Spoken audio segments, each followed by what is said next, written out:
واخيرا لقيت الطبطبة، معاناتك مش هيحس بيها الا اللي عاشها. اكتر من 10 سنين بعاني من مشاكل في الجهاز الهضمي، واخيرا اكتشفت انها حساسية البان. ودي كانت بداية رحلتي في البحث عن حل، وأول معرفتي بالراميلاكت كانت من شهر، قابلته بالصدفة في مؤتمر وحكيت له معاناتي الكبيرة جدا مع منتجات الألبان.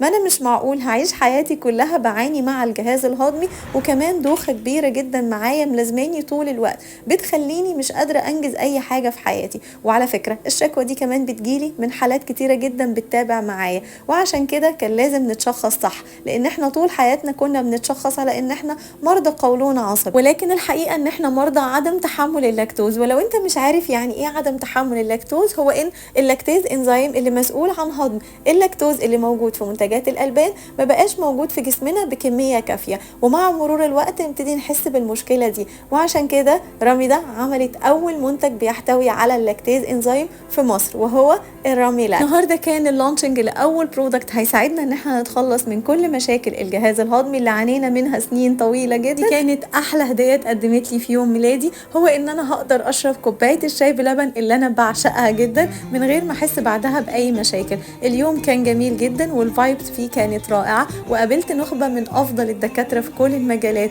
التغذيه والجهاز الهضمي. شكرا جدا رامي ده.